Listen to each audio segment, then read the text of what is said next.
حضرت امام حسین رضی اللہ تعالی عنہ اللہ کی حمد انہوں نے بیان کی ہے، اللہم انی احمدک علی ان اکرمتنا بالنبوہ، اے اللہ ہم تیری تعریف کرتے، ہمارے گھر کو تو نے نبوت کا محبت بنایا، ہمارے گھر میں جبریل اترتے رہے، ہمارے گھر میں قرآن اترتا رہا، تیرا کرم ہے کہ پیغمبر کے گھر میں ہمیں پیدا کیا ہے، پیغمبر کا خانوادہ ہمیں نصیب فرمایا ہے، وَعَلَّمْتَنَا الْقُرْآنَ، اور اللہ تیرا کتنا شکر ہے اور تیری حمد اس پہ بولتا ہوں کہ تو نے ہمیں قرآن سکھایا۔ اور میں آپ کو کہتا ہوں کتنے خوش نصیب ہیں حسین ابن علی جنہوں نے حضور سے قرآن سیکھا۔ کوئی کسی قاری سے پڑھتا ہے، کوئی کسی حافظ سے پڑھتا ہے، کوئی کسی عالم سے سیکھتا ہے۔ حسین ابن علی کیسے تھے کہ جنہوں نے حضور سے قرآن سیکھا، حضور کی گود میں بیٹھ کے سیکھا۔ ہم چٹائی میں بیٹھ کے پھٹی کے اس طرف ہوتے ہیں، استاد اس طرف ہوتا ہے، لیکن حسین تیرے مقدر پہ قربان، تو نے قرآن سیکھا بھی، حضور کی زبان سے چوسا بھی۔ کیا تو نے فیض لیا حضور کی زبان نور سے، اللہ اکبر۔ تو فرمایا کہ اور ہمیں دین میں فقاہت عطا فرمائی۔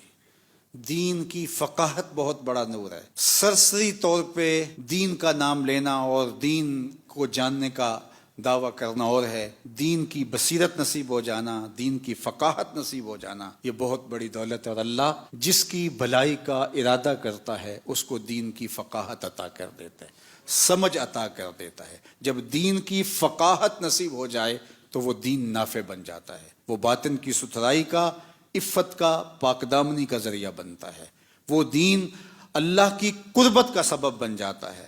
ورنہ کثرت روایات کا حفظ کر لینا اور بہت ساری عبارات کا یاد کر لینا اور بہت سارے مسائل کا یاد کر لینا، یہ تو ماضی کے اندر ہم تاریخ دیکھتے ہیں کیسے کیسے لوگ ہوئے اور ان کی ذہانتیں کس معیار پہ تھیں، لیکن گمراہیوں کے گڑھوں میں جا گرے۔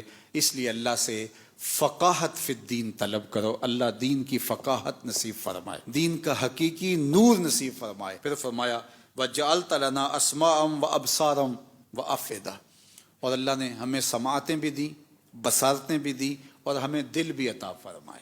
آپ کہیں دل تو سب کو دیے ہیں، سماعتیں تو سب کو دی گئی ہیں، بصارتیں تو سب کو دی گئی ہیں، لیکن وہ صرف بصارتیں دی گئی ہیں، ان کے ساتھ بصیرتیں نہیں ہیں۔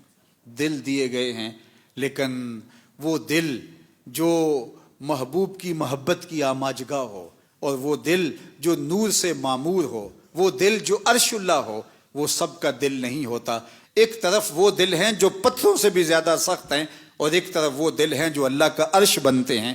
تو کہا کہ اللہ جل شانہ نے ہمیں دل بھی دیے ہیں، ہمیں سماعتیں بھی دی ہیں، ہمیں بصارتیں بھی عطا کی ہیں۔